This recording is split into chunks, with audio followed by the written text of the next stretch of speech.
Hola, ¿qué tal? Buenas noches. Buenas noches, doctor.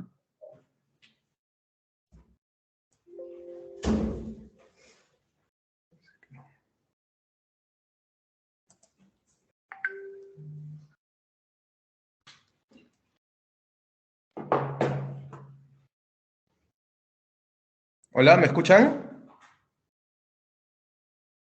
Sí, doctor, le escuchamos.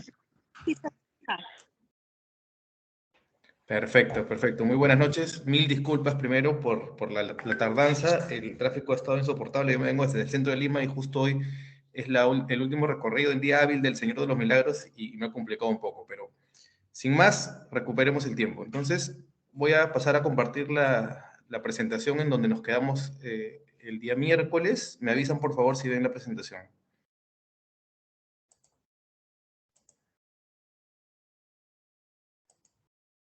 ¿La ven?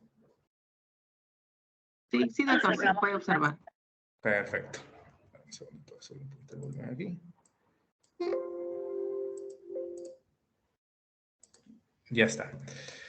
El día de hoy, miércoles, si mal no recuerdo, y salvo que ustedes me alerten sobre el tema, nos quedamos, bueno, ya habíamos, a manera de repaso también rápidamente, habíamos hablado de las fases para el desarrollo de los proyectos APPs, habíamos quedado en que existen 5 fases, cada una con su particularidad, cada una con sus hitos y con actores propios, que si bien es cierto se pueden repetir, tienen funciones bastante especializadas en el marco de estas fases, ¿no? Habíamos hablado del planeamiento y la programación, habíamos visto que lo más importante del planeamiento es quizás el IMIAP, que es el Informe Multianual de Inversiones en APPs, que es la cartera de proyectos priorizada, lo que la entidad considera que puede ejecutarse como proyecto APP, ¿no? Y en la programación principalmente están los compromisos presupuestales, aquellos compromisos presupuestales que se exige por parte de la entidad rectora, que es el MEF, con los que debe contar las entidades para poder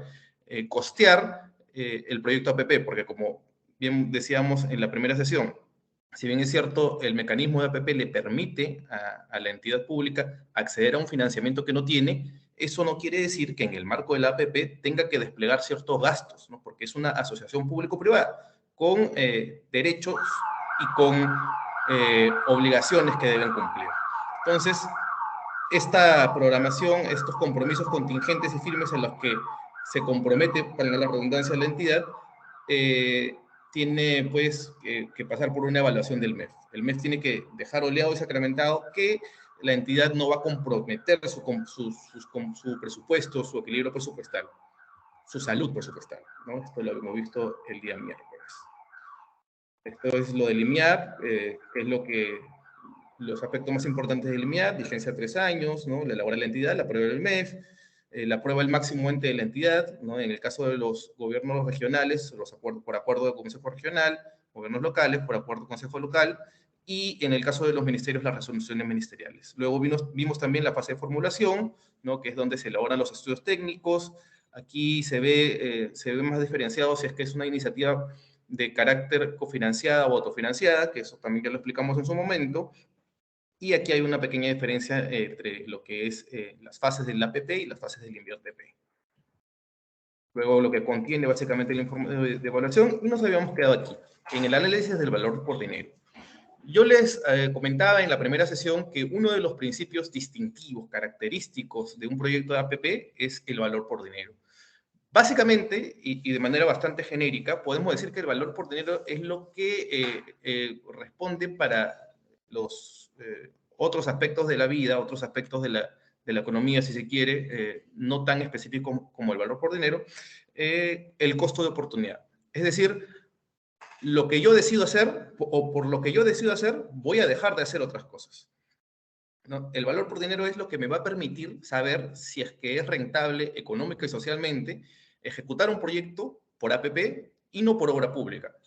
En fin, por la modalidad que considere la entidad para poder cumplir con su obligación de proveer infraestructura, de proveer servicios públicos de calidad, ¿no? Entonces, el valor por dinero es este mecanismo que nos permite determinar si es que en realidad conviene o no, tanto socialmente como económicamente, ejecutar un proyecto APP. Socialmente porque la rentabilidad social es aquella que la entidad persigue, ¿no? Los intereses de, si bien es cierto, al asociarse el público con el privado, hay un objeto preciso y único, ¿no? Que es el cumplimiento del proyecto, la provisión del servicio público.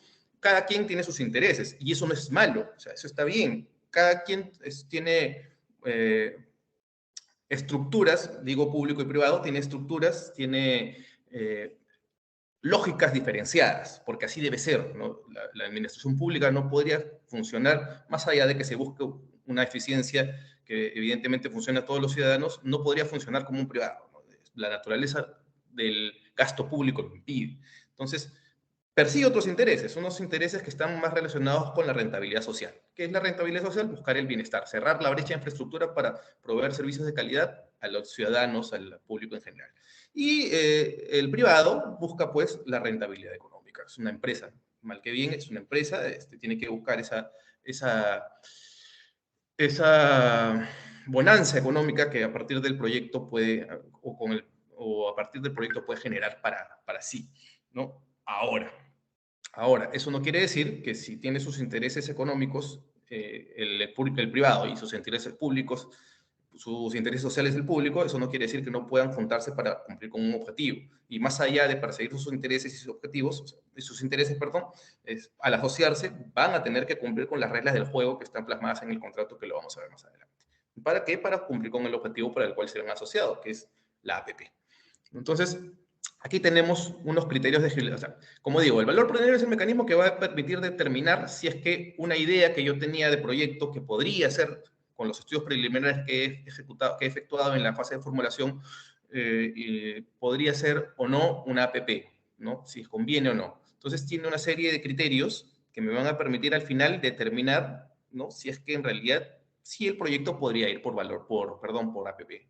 O si no pasa el umbral requerido, no es rentable social ni económicamente. Entonces, los criterios de elegibilidad más importantes son el nivel de transferencia de riesgo, ¿no? Y aquí hay un puntaje más o menos predeterminado entre alto, medio y bajo. Ya hablaremos de la adecuada distribución de riesgos. Así es un proyecto en el que la transferencia de riesgo desequilibra la relación, ¿no? Que de repente el privado, por la naturaleza del proyecto, debe asumir más riesgos que el público o viceversa. Entonces, eso no se proyecta una buena relación de largo plazo como es una APP para poder definir cuáles son las controversias posibles o para poder definir, o de repente vamos a tener que modificarlo en adelante. Entonces, lo que se busca aquí con este análisis de valor por dinero es evitar que en la vida del proyecto surjan controversias tales que hagan cuestionar el mismo proyecto de APP. Ahora, el privado, o sea, por regla, y lo que mencionaba cuando hablábamos de la distribución, de la adecuada distribución de riesgos, es que las partes asumen los riesgos que están en mejor posición de mitigar, ¿no? No es que uno u otro tenga que asumir determinados riesgos, claro, que por la naturaleza de algunos riesgos tipo es siempre o el privado o siempre el público el que asume. Por ejemplo, hablábamos del riesgo de expropiación, ¿no? El riesgo de liberación de áreas. Como solamente el público es quien tiene la capacidad para expropiar, es quien lo asume generalmente. Y eso está plasmado, más allá de los contratos de APP, está plasmado en la norma porque la lógica dicta ello, ¿no? Que sea el público el que se considere, el que siempre asuma este riesgo. En contraparte, por ejemplo, hablamos del riesgo de diseño, ¿no? Siempre el privado es el que va a asumir el riesgo de diseño, porque el privado es el que diseña la obra, el que diseña la carretera, el que diseña el puerto, el que diseña la planta de tratamiento de agua residual. El dueño del diseño es el privado, ¿no? Entonces, si existe algún problema relacionado con el diseño que puede ser sobreviviente, ¿no? Y acá ya vamos a salirnos de las cláusulas contractuales o del derecho civil que conocemos todos, y más allá del caso fortuito o fuerza mayor, ¿no? que son condiciones eximentes, si existe algún problema del riesgo que pueda ser sobreviviente, por más que no sea imputable al privado, él, al ser el dueño de este riesgo, tiene que mitigarlo, porque así lo manda la matriz de riesgos. Otro criterio es la capacidad de medición o verificación de la disponibilidad y calidad del servicio, ¿no? Acá también tenemos otros indicadores. Ventajas y limitaciones de la obra pública tradicional, evidencia sobre costos en proyectos de inversión pública. Y ventajas y limitaciones de la obra pública tradicional, capacidad sector durante vida útil. Es decir, los sobrecostos que podría darse en este proyecto si se da por proyecto de inversión pública y la vida útil que tendría este proyecto de darse como un proyecto de inversión pública. Recordemos que en una obra pública, la entidad pública lo ejecuta por sí mismo, sea a través de sus brazos ejecutores o sea a través de la contratación con un privado en el marco de las leyes de contratación pública, ¿no? Pero este proyecto tiene la particularidad de que se ejecuta y se entrega, ¿no? Luego el mantenimiento y la operación se debería encargar la entidad pública. Esto es, evidentemente, podría generar sobrecostos o podría generar el hecho de que al no tener la capacidad presupuestal o los recursos para poder disponer de que esté bien, esté correctamente operado y mantenido, puede ser que se descuide y la operación de mantenimiento que no se haga periódicamente cuesta más, ¿no? Y entonces en eso se genera un sobrecosto, ¿no? No es lo mismo mantener periódicamente una carretera que mantener, periódicamente digo, ¿no? Digamos, una vez al mes, por decir algo, ¿no? Yo no soy ingeniero, algo conozco, pero la periodicidad adecuada de acuerdo al nivel de carretera no la tengo ahora. Sin embargo, existe una periodicidad para evitar que se dañe. Si no se le ejecuta un mantenimiento periódico de tal manera que se eviten daños mayores y se ejecuta mantenimiento de vez en cuando, cuando hayan recursos, entonces eso hace que el mantenimiento sea mucho más costoso, lo que implica un sobrecosto también. Tamaño del proyecto que justifique los costos del proceso de aprobación de APP. Aquí también hemos hablado que una APP tiene por característica tratarse de proyectos grandes, ¿no? Precisamente la lógica de por qué debería ser un proyecto grande es porque precisamente el público no tiene los recursos para poder proveer esa gran mega obra, esa gran infraestructura de la que puede valerse a través del privado, ¿no? Entonces, este es un análisis que también va a arrojar si es que es conveniente o no ejecutarlo por APP. Competencia por el mercado, es decir, uno de los principios también de la APP es que es la competencia, ¿no? No es que el privado presente su idea de proyecto ante la entidad pública la acoja y le diga, bueno, sí, te lo adjudico porque es un proyecto que yo necesito, que está en mi MIAP y que además sale por APP, entonces tú lo vas a hacer. No, hay una etapa que vamos a ver ahora mismo, más adelante, que es la etapa de transacción, que es la apertura al mercado.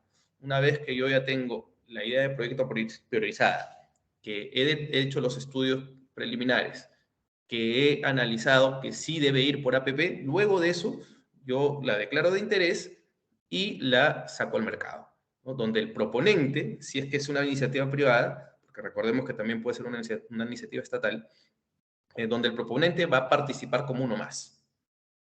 Ya vamos a ver adelante qué pasa si es que puede, o sea, pues podría perder la obra, qué ejemplos hay.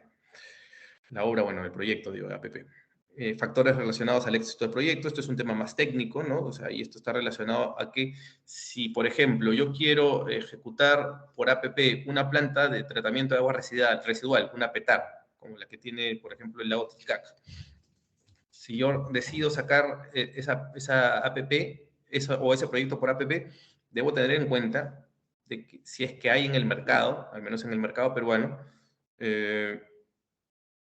empresas o entidades, no sé si entidades, empresas mejor, que son especialistas en el tema, ¿no? Que me va a permitir adjudicar este proyecto que es complejo a una empresa que tenga la suficiente experiencia, la suficiente capacidad. Ese es un análisis que también se ejecuta.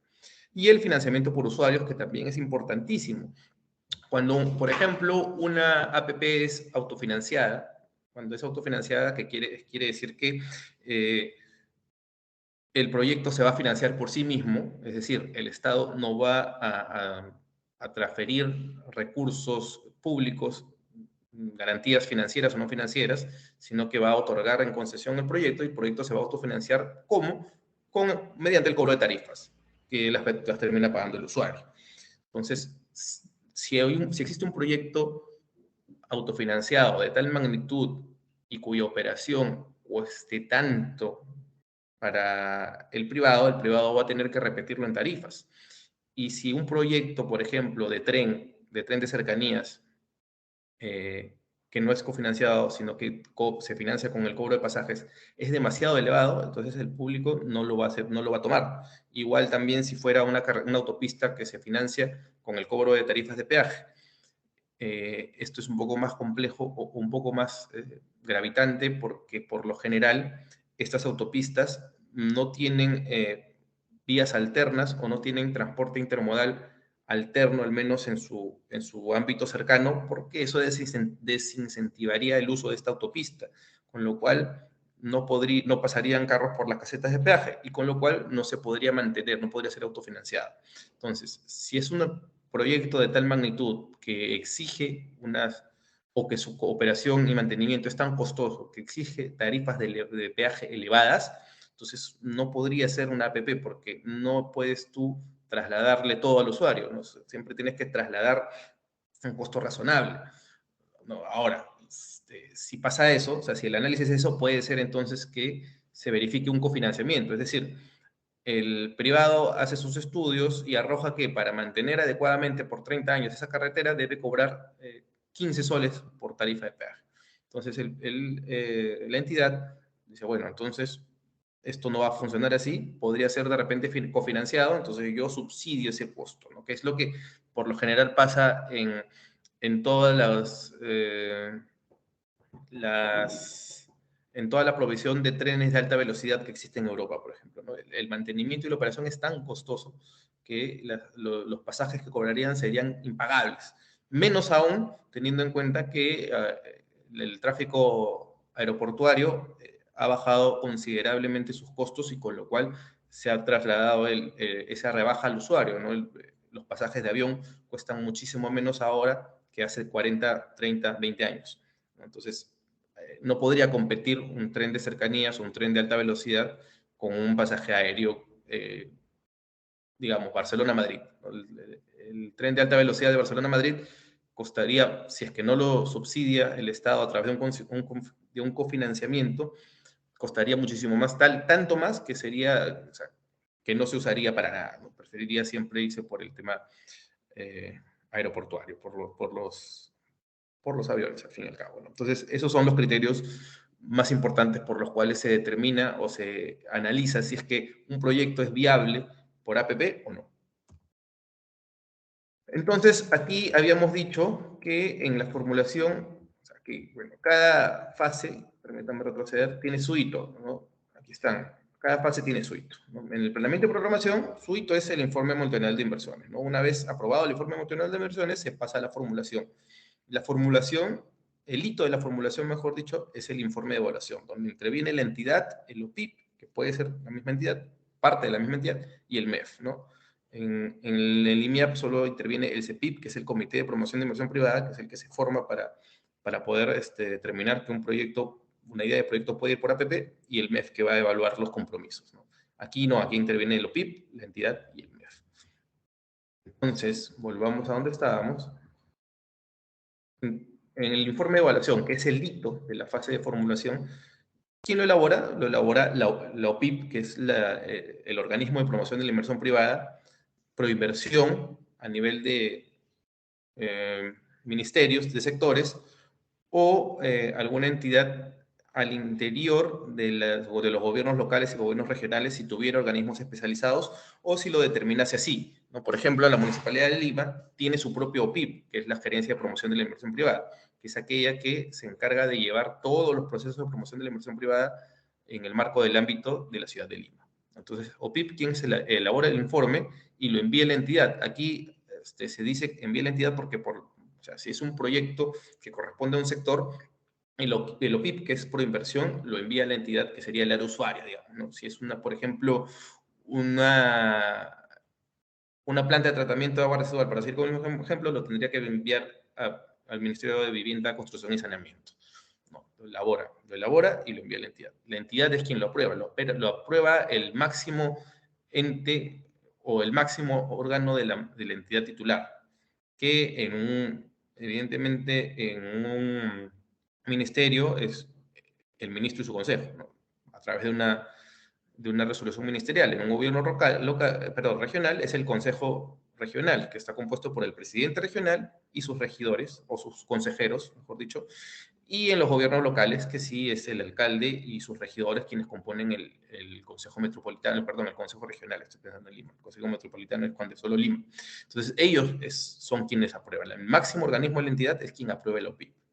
Lo aprueba, tiene un plazo de 30 días hábiles máximo para enviarlo al MEF, y el MEF se encarga de su aprobación final, ¿no? Plazo máximo 15 días hábiles. Aquí quizás este término pueda confundir un poco aprobación final, porque no es en realidad una aprobación, o sea, simplemente es la opinión de que los recursos, porque claro, el MEF no va a entrar a ver, el IMIAP se compone de dos grandes cosas, ¿no? El IMIAP se compone de la cartera de proyectos y de los compromisos que yo necesito para esos proyectos, ¿no? El informe de evaluación, ¿no?, es una réplica, pero a nivel de un solo proyecto. O sea, en el informe de evaluación yo ya estoy evaluando uno de estos proyectos que estaba en el IMAP. Estoy evaluando uno de estos proyectos para ver si este proyecto que yo he considerado en el IMAP, que puede ser APP, estoy llevándolo efectivamente a analizar si es que puede salir por APP. Entonces, el MEF no va a evaluar el proyecto, porque puede ser un proyecto que no sea de su especialidad económico-financiera.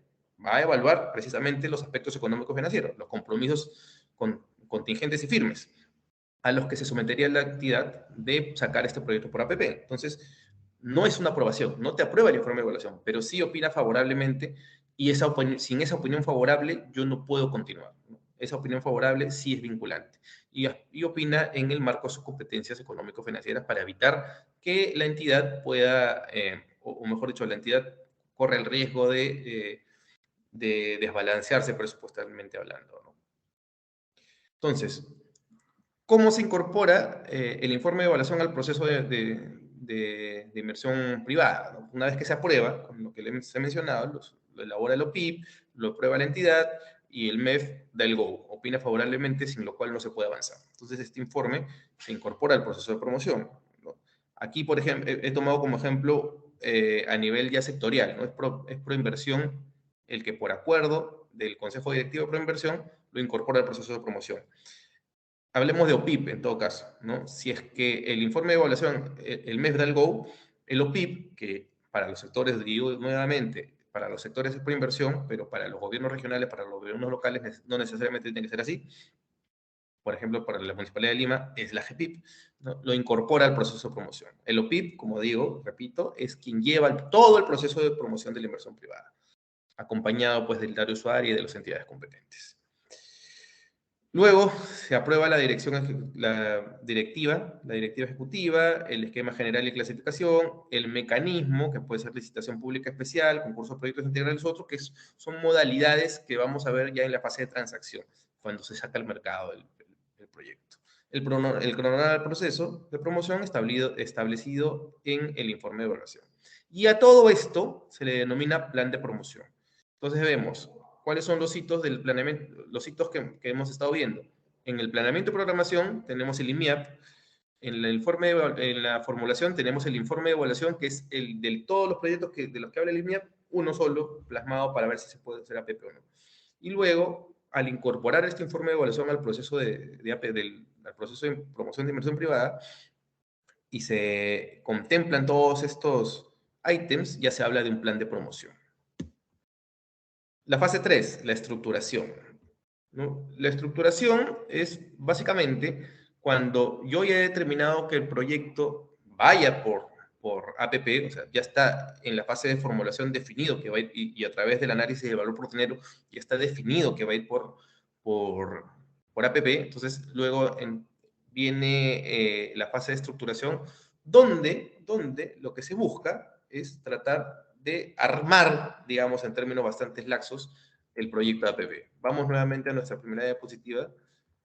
Aquí, y aquí vemos que en la estructuración interviene el OPIP, la entidad, el MEF y también el regulador. Veamos la particularidad, ¿no? Mientras avanzamos de fase, intervienen más actores. En primer lugar, la fase de planeamiento y programación intervenía solamente el Comité de Promoción de Inversión Privada y el MEF. Luego la formulación interviene la OPIP, que básicamente es el CEPIP, pero ya consolidado, digamos, ya encargado de llevar las fases de la promoción, del proceso de promoción. la entidad misma y el MEF, ¿no? Y en la estructuración, además, interviene el regulador, ¿no? El regulador que aquí funciona como supervisor. Hablemos de supervisor. Y el hito con el que termina la fase de estructuración es la versión del contrato, pero la versión inicial del contrato. ¿Cuál es el objetivo de la fase de estructuración? Diseñar y estructurar el proyecto como APP, ¿no? Aquí ya lo habíamos definido, determinar si el APP es el mejor mecanismo para el proyecto. O sea, pasando la formulación es porque ya no hay vuelta que darle. El proyecto es viable por APP. Entonces, en la estructuración vamos a diseñarlo y estructurar, a armar el proyecto como APP, ¿no? Aquí es donde se identifican los riesgos, voy a poner el punterito, donde se identifican y se asignan los riesgos y se elabora la versión inicial del contrato. Eso es básicamente la fase de estructuración. Entonces, siempre está sujeto al informe de evaluación, es donde parte del plan de promoción ahora con todos los ítems que había mencionado en la diapositiva anterior. Aquí se requiere para la versión inicial del contrato la opinión vinculante del sector, hablando de ministerios, del regulador, en su marco o en el marco de sus competencias como supervisor, del MEF y también de la Contraloría en ciertos aspectos, ¿no? En los temas que tengan que ver el control. Los pagos están vinculados a la disponibilidad, claro. O sea, eso ya se evaluó, o sea, se ha evaluado en el planeamiento y programación, pero sí es importante considerar aquí, porque aquí ya estamos hablando de una versión inicial del contrato donde ya está plasmada la obligación, ¿no? Ya no son compromisos, ya son pagos que se tienen que dar de una y otra parte, ¿no? Entonces, por eso siempre tienen que estar vinculados a la disponibilidad. Y corresponde exclusivamente a la OPIP la estructuración del proyecto del diseño. Es verdad, es la OPIP quien lo diseña y lo estructura, porque ella es el organismo de promoción de inversión privada, ella es o él es el encargado de llevar todo el proceso. Y una de sus funciones es precisamente estructurar el proyecto. Claro, que luego intervienen los demás actores, ¿no? Interviene el MEF, interviene la misma entidad y también interviene los supervisores, los reguladores, el supervisor, ¿no? Supervisores. Entonces, básicamente, estas serían de mayor o de más general a más específica la intervención y los hitos de los que se habla en la fase de estructuración, ¿no? Las actividades previas,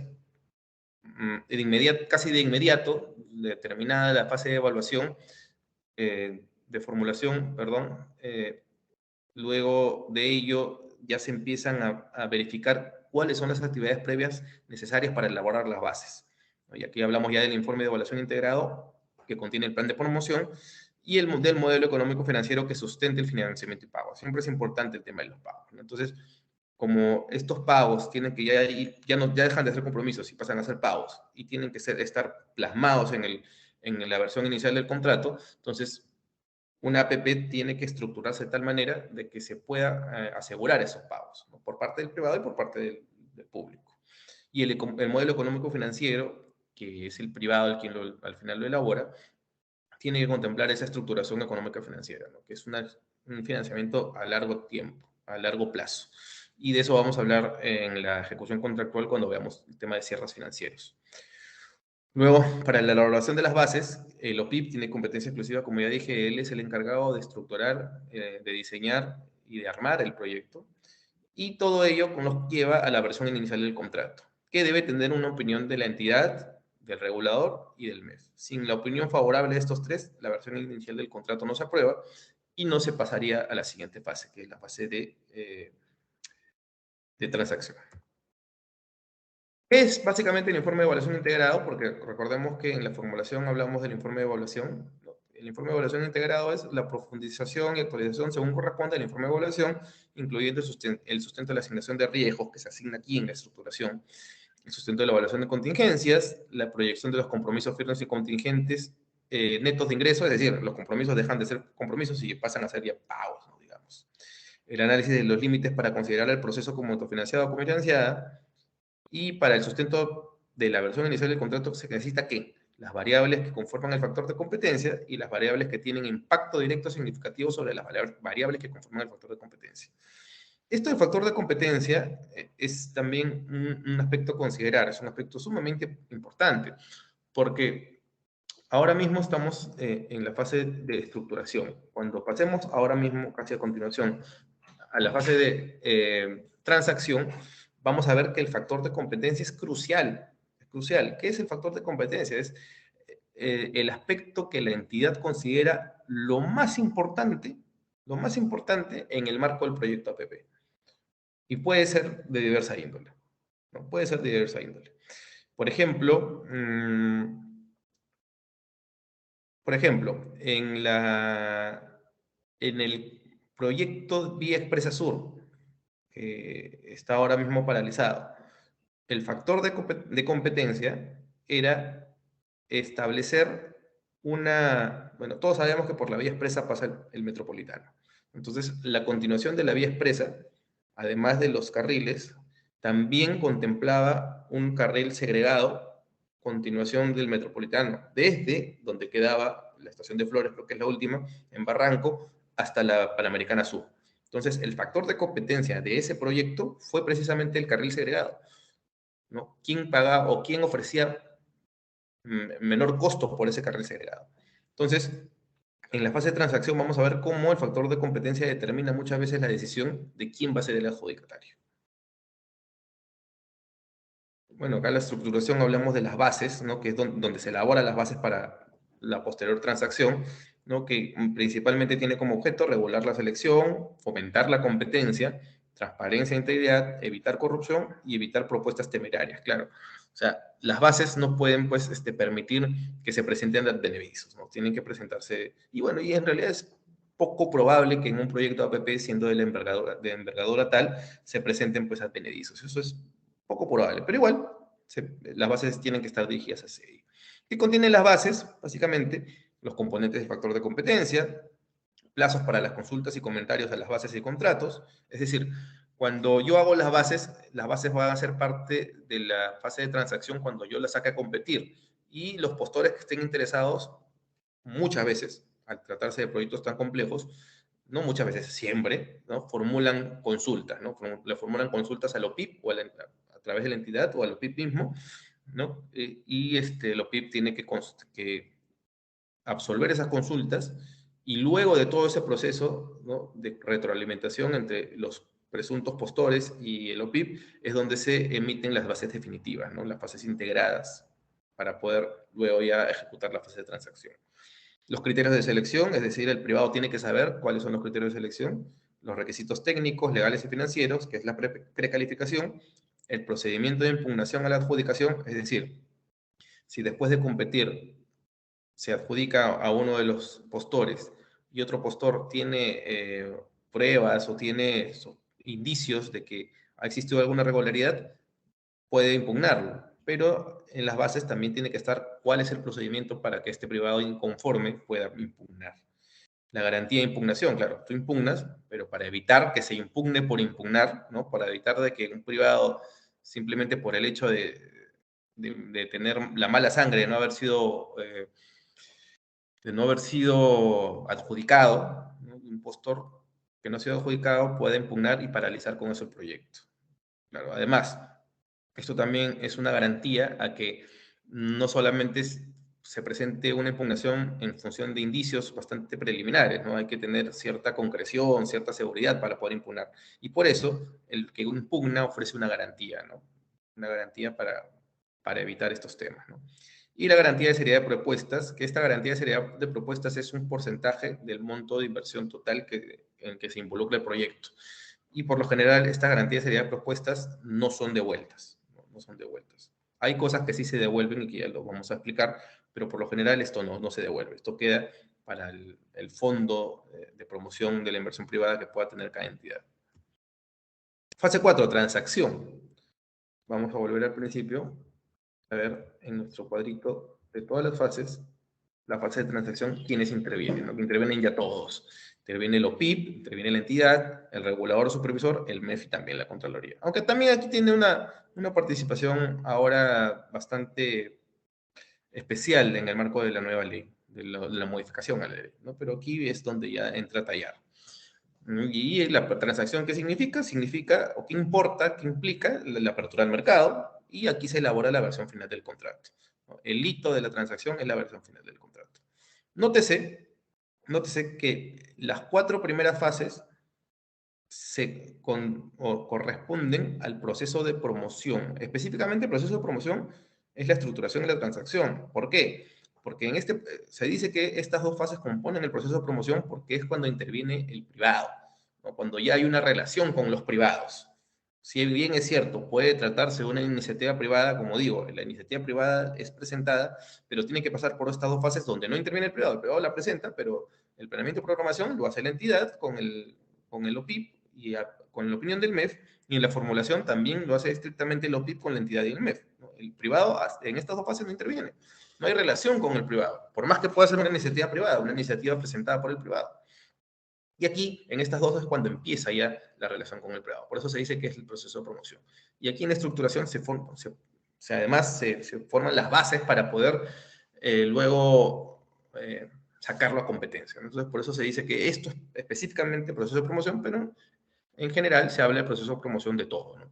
Entonces, aquí, tras estas 4 fases, ya se termina el proceso de promoción y si bien es cierto, la ejecución contractual también se considera como una fase para el desarrollo de proyectos, ya no sería tanto proceso de promoción, porque aquí ya se suscribe el contrato y ya se pasa a la operación y mantenimiento, ¿no?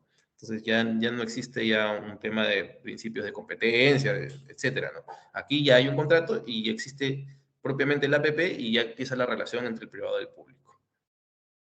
Volvamos a la transacción.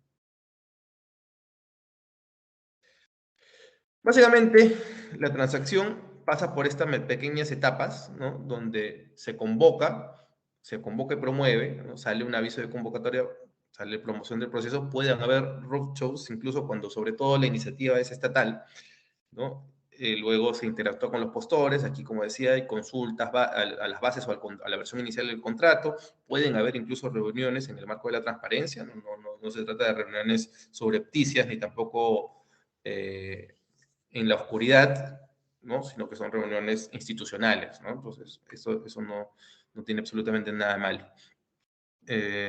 Como decía, y por si no queda quizás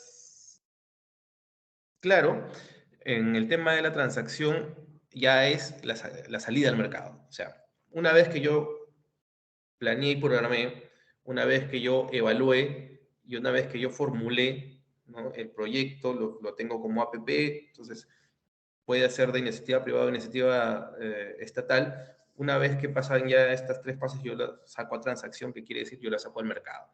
Yo tengo la idea de proyecto, ya sé que va a ser proyecto de APP, ¿no? Y por más que haya sido una iniciativa privada, yo la saco a competencia, ¿no? Donde aquel que presentó la iniciativa privada va a ser uno más de los postores.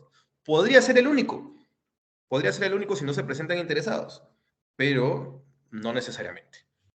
Podría incluso perder la oportunidad de ejecutar la iniciativa privada que él mismo ha presentado, lo cual podría ser paradójico e irónico, pero la APP está estructurada bajo el principio de competencia, con lo cual está bien que sea así, porque claro, si yo presento una idea de proyecto, presento una iniciativa privada, y esta iniciativa privada en la convocatoria de promoción se saca al mercado, los postores interesados pueden decir, oye, a mí me interesa, ¿no? Pregunto, consulto, veo qué es lo que se necesita y si me conviene, presento una propuesta, quizás mejorando la propuesta del mismo presentante.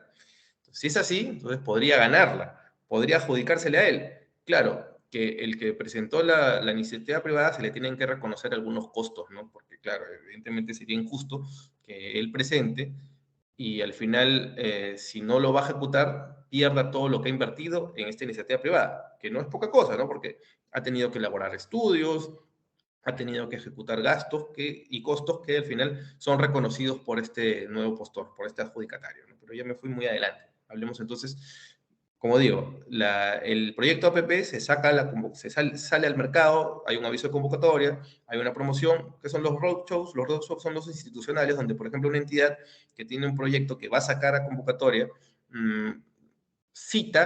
institucionalmente, cita a los expertos en la materia, a los expertos digo, a las empresas especializadas en la materia, ¿no? A las empresas especializadas para presentar el proyecto, ¿no?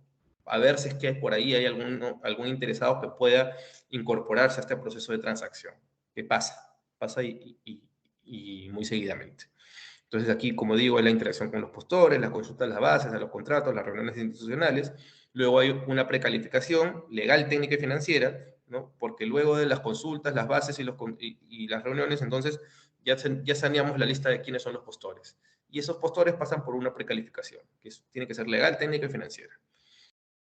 Luego están en las versiones, a partir de ahí, y teniendo en cuenta las bases integradas y lo propuesto por los otros postores, ya se van elaborando las versiones finales de las bases y del contrato.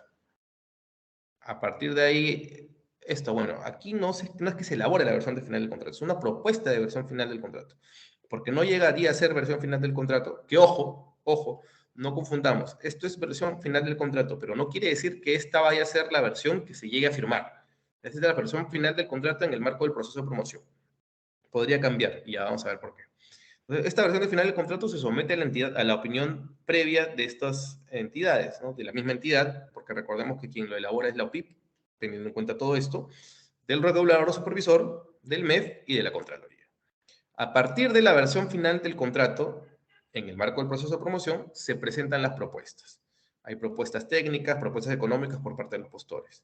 Y se selecciona por parte de la entidad la mejor oferta según los factores de competencia, ¿no? Que es el factor de competencia que es lo que definimos en la fase anterior de estructuración. Y una vez se haya seleccionado la mejor oferta, se otorga la buena pro y se le adjudica al postor que presentó la mejor oferta y es con quien se va a suscribir el contrato, la versión final del contrato en el marco de una APP. No sé si hasta aquí hay alguna pregunta.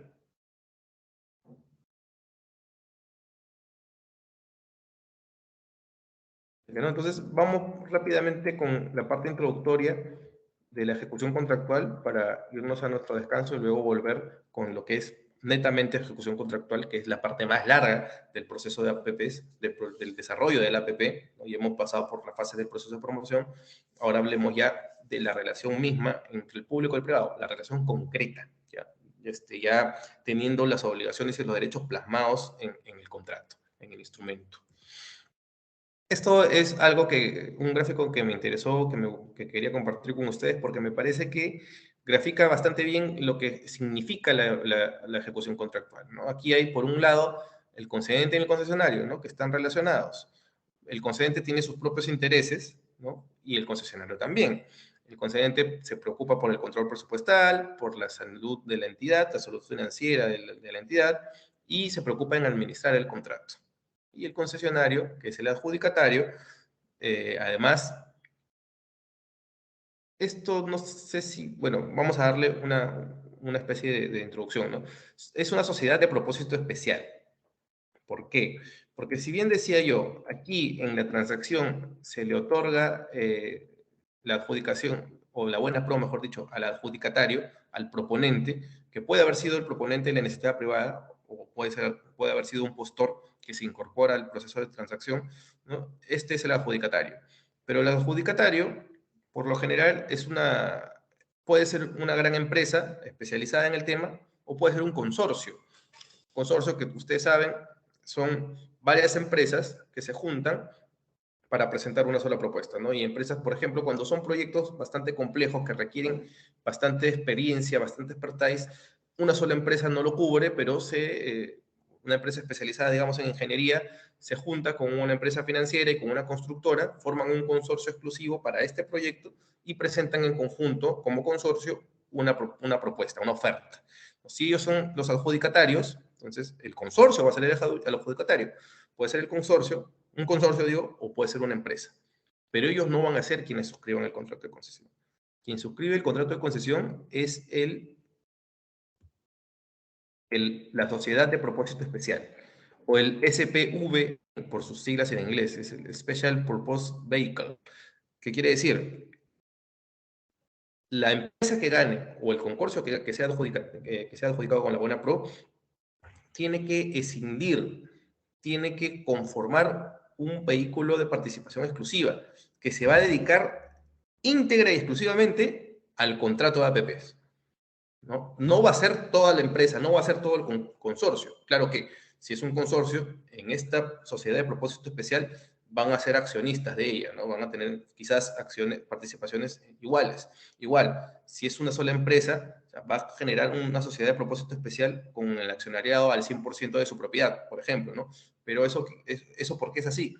Porque una empresa tiene múltiples fines, o sea, tiene un giro de negocio, pero puede tener múltiples contratos con el Estado incluso, ¿no? Tiene varias otras atenciones a las que dedicar sus recursos y sus esfuerzos. Entonces, lo que se busca a partir de la constitución de una sociedad de propósito especial es que esta empresa que ha sido adjudicada con la Buena Pro destine a través de este SPE los recursos financieros, económicos, legales, técnicos, específicamente al contrato de APP, ¿no? Más allá de que esta empresa tenga otras cosas, otros contratos, a partir de esta sociedad de propósito especial es donde se va a ocupar solamente de la ejecución contractual de este contrato, vale la redundancia, ¿no? Y bueno, el concesionario es quien se encarga de las obras y de la ejecución de obras y de la operación y el mantenimiento. Entonces, aquí tenemos en contraparte, como digo, tienen características distintas, objetivos distintos, pero se encuentran relacionados por el contrato.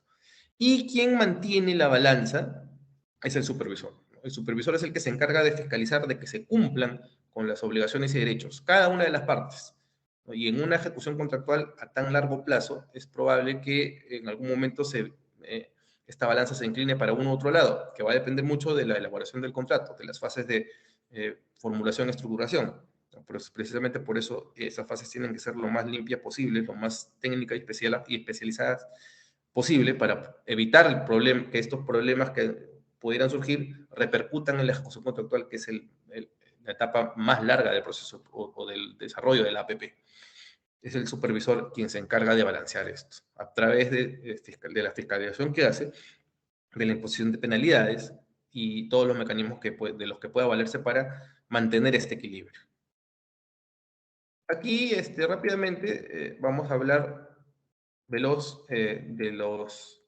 las entidades o de los roles de los actores de los que hablamos en la sesión pasada en el proceso de APP, ¿no? Aquí el MEF, en el planeamiento y programación, hace la asistencia técnica, las necesidades de intervención, identificación de proyectos y presupuesto referencial, ¿no? Esta es la participación del MEF en el planeamiento y programación. En la formulación, evalúa y emite opinión sobre el informe de evaluación, ya lo vimos. En la estructuración, ¿no? Emite comentarios y sugerencias al diseño del APP, brinda información, emite recomendaciones a la solicitud de la OPIP, del Organismo de Promoción de la Inversión Privada. En la transacción, emite opinión de la primera versión del contrato de concesión, es decir, de la versión inicial del contrato, y también emite opinión previa favorable vinculante a la versión final del contrato. Y en la ejecución contractual, que es la etapa más larga, no puede emitir opinión previa favorable vinculante a las modificaciones contractuales. Esto ya lo vamos a ver luego del descanso en la ejecución contractual y en la modificación contractual específicamente dicha, propiamente dicha. Luego emite opinión previa vinculante sobre constitución de fideicomisos en contratos de APP cofinanciados. Eso también lo vamos a ver en la ejecución contractual luego del receso. Y seguimiento, articulación y simplificación a través del equipo especializado de seguimiento de la inversión. Tiene un equipo especial para ver este tipo de proyectos. Los ministerios, gobiernos regionales y locales, es decir, las entidades. En planeamiento y programación, planifica la cartera de proyectos de inversión, aprueba el IMIAP. En la formulación, formula los proyectos de ser ejecutados vía APP, elabora el informe de evaluación y aprueba la viabilidad. En la estructuración, coordina con el OPIP el desarrollo del proceso de promoción, emite comentarios, sugerencias del diseño de APP al OPIP y también brinda información y emite recomendaciones a solicitud del OPIP. Porque el OPIP es quien tiene que llevar de la mano a la entidad o al sector o al gobierno regional o local para poder desarrollar de manera correcta este proceso de promoción, ¿no? Y evidentemente le va a pedir información, le va a requerir cosas. En la transacción coordina con el OPIP el desarrollo del proceso de la inversión privada, emite opinión previa a la versión final del contrato, suscribe, esto es importante, el contrato de APP. Es la entidad quien suscribe. Y en la ejecución contractual pasa a ser, ya no es entidad, sino pasa a ser concedente, ¿no? Pasa a ser concedente. Ella administra los contratos de APP, solicita o acepta modificación de contratos y hace el seguimiento a obras y otras. Los OPIP, que son los organismos encargados de llevar a cabo el proceso de promoción, intervienen en estas tres fases, ¿no? Porque una vez que suscribe el contrato, el ministerio, el gobierno regional o local, ya deja de participar como organismo de promoción de inversión privada. Ahora, podría ser, como lo vamos a ver luego del receso, que a LOPIP, la entidad, le encargue que realice la gestión contractual, ¿no? En que en ese caso también seguiría actuando en la ejecución contractual, pero básicamente actúa en la formulación, estructuración de transacción, ¿no? Llevando de la mano a la entidad, consultando, pidiendo la opinión vinculante del MEF, la opinión vinculante del supervisor, se vincula con todos, ¿no? Es él el centro del proceso, es él quien lleva el proceso. Ese es el OPIP. Entonces, hasta aquí las fases del proceso de promoción, digamos, ¿no? Si bien es cierto, son las fases de desarrollo.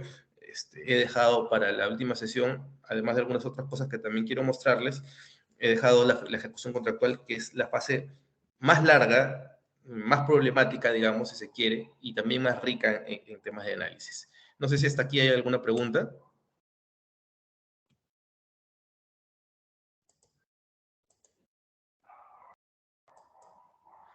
Listo, entonces en 10 minutos nos volvemos a juntar. Muchas gracias.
Bueno, ya siendo 8:20, continuamos entonces.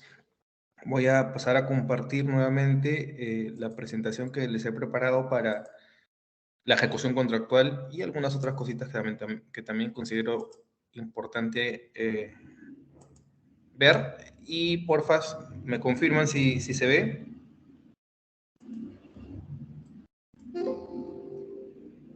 ¿Se ve? Sí, sí, señora. Genial. Sí, se ve, doctor. Genial. Muchas gracias. Entonces, sigamos pues con la ejecución contractual o gestión contractual, como me gusta más decirla, porque en realidad, en puridad no hay, o sea, no todo es ejecución en la gestión contractual, también importa algunos otros mecanismos, algunas otras acciones que ya vamos a ver. Esta es básicamente una estructura contractual típica, ¿no? Es un esquema donde podemos ver más o menos cómo se desenvuelven y cuáles son las relaciones ya una vez suscrito el contrato de APP, contrato de concesión, ¿no? En el cual se vinculan el Estado y el privado, ¿no? El inversionista. Aquí vemos, o sea, ¿no? Con el puntero, aquí vemos, ¿no? Que es el Estado por un lado y el inversionista por otro. El inversionista es el SPV, el que les había comentado, el Special Purpose Vehicle, o sea, es el vehículo exclusivo que se va a relacionar con el Estado, que se va a necesariamente necesaria y exclusivamente ocuparse de este contrato de APP, ¿no? Por más que tenga un accionariado perteneciente a la empresa que, por ejemplo, puede haber sido adjudicada con la buena pro. Ejemplos. Las concesiones de Lima, que son las que yo más conozco, ¿no? Vías Nuevas de Lima, son las Panamericanas, Línea Amarilla, Evitamiento y el túnel Línea Amarilla, tienen su SPV, ¿no? En Línea Amarilla es Limex, Lima Expresa, ¿no? Que antes se llamaba Línea Amarilla, que ahora es Limex, Lima Expresa, ¿no? Que es con quien se relaciona la entidad que es la Municipalidad de Lima exclusivamente, ¿no? Ellos tienen su propia estructura, sus propios funcionarios, perdón, sus propios actores, ¿no? Que se encargan de la ejecución contractual, de cualquier otro tipo de controversia que pueda surgir al interior del contrato, pero a su vez, si a quien se adjudicó este proyecto no fue Lima Expresa, que es el vehículo de participación exclusiva, el SFD, fue en su momento, si no me equivoco, la brasilera OAS, ¿no? Que luego tuvo todo este problema de corrupción, transfirió su participación a los Vinci, a los franceses, a Vinci Highways, que es el propietario mayoritario, por no decir exclusivo, que tiene 99.999% de propiedad de las acciones de Lima Expresa, que es Vinci Highways, ¿no? Que es el gran transnacional francés. Entonces, vemos que es diferente, ¿no? El que gana, vamos a ponernos en el supuesto que OAS no hubiera pasado por los problemas de corrupción, ¿no? Y siguiera siendo propietaria del SPV. Entonces, vemos que el adjudicatario es uno y el que se encarga de la gestión contractual por parte del privado, del inversionista, es otro. Es como que un organismo, ¿no? Se desprende de este organismo que tiene que tener una autonomía ya propia, tanto legal como económico-financiera, que se va a ocupar exclusivamente del contrato de APP, ¿no? Entonces, aquí estamos viendo que en la relación Estado-inversionista, pues está el cofinanciamiento, de acuerdo con el proyecto, el financiamiento de capital, financiamiento de deuda, las penalidades que se impone el Estado al inversionista, ¿no? El inversionista se relaciona a su vez de manera horizontal con sus accionistas y con sus acreedores. Esto lo vamos a ver en el cierre financiero. Siempre el SPV, el vehículo de participación exclusiva, va a tener acreedores permitidos, que son aquellos quienes garantizan que el contrato o el proyecto se ejecute de manera adecuada durante todo el plazo de la concesión o de la APP, los 30 años, los 40 años. Ellos son los que responden financieramente por eso. Y por eso son actores importantes en el tema de la gestión contractual. Los accionistas son quienes dotan de capital a la inversionista, su casa matriz, ¿no? Ellos no intervienen quizás mucho en la gestión contractual. Igual ellos tampoco directamente, pero estos acreedores permitidos son los cruciales. Y los accionistas, bueno, de cara al inversionista, sí, de cara al SPV, pero no tanto como para el contrato de concesión. Si, por ejemplo, surgiera un problema y el accionista mayoritario o principal del inversionista cae, o sea, precisamente una de las cosas que se pretende evitar con eso es que ante la caída de un accionista por temas de corrupción, por temas de quiebra, etcétera, el SPV siga funcionando, ¿no? Tiene los recursos adecuados para ello y por eso también puede recurrir a los acreedores permitidos, ¿no? Entonces, sí es importante la relación accionista-inversionista, pero precisamente esta decisión está hecha para evitar que cualquier problema del accionista afecte el contrato de concesión o el contrato de APP. Y este inversionista, a su vez, tiene otras relaciones ya a la interna suya, ¿no? Que es que le van a permitir cumplir con sus obligaciones en el marco del contrato de concesión. Para mi Estado, el responsable es el inversionista, claro, pero este inversionista, como no necesariamente tiene que tener el expertise completo, o sea, digo, propiamente dicho, o sea, lo puede contratar y eso debe poder hacerlo en función de la estructura financiera, en función de su estructura financiera, pero no necesariamente tiene que tener un brazo perenne para ocuparse de obras de ingeniería o etcétera. Por lo general lo tiene. Por lo general lo tiene por la magnitud de APPs, de lo que es una APP, lo tiene. Pero acá, bueno, se relaciona con contratistas de construcción, con contratistas de operación y mantenimiento, que no necesariamente son parte del SPV. Igual, si hay algún problema por operación de mantenimiento o construcción, yo Estado le reclamo a él, porque él es mi obligado en el contrato, pero él puede valerse, pues, de estas contrataciones, contrataciones, perdón, posteriores o ulteriores para poder cumplir con sus obligaciones, que también lo hacen. Y al final de todo está pues el usuario, ¿no? Que es a quien se le suministra el servicio a cambio del pago de tarifa de acuerdo con el proyecto. Entonces, la gestión contractual, además, aquí vemos ítems importantes respecto de la gestión contractual, ¿no? Que es posterior al acuerdo entre el Estado y el inversionista. Es un contrato bilateral de prestaciones recíprocas, como ya habíamos dicho desde el principio, ¿no? Una APP es donde el Estado ya no ejerce como Estado, digo, hablando de la entidad, ya no ejerce poder público, ya no ejerce trato vertical, sino que baja al llano y se relaciona con un privado de igual manera, en un contrato de APP. Y este contrato de APP, en tanto ello, tiene pues obligaciones, tiene derechos que son bilaterales, por una parte y por la otra, ¿no? Eso es así.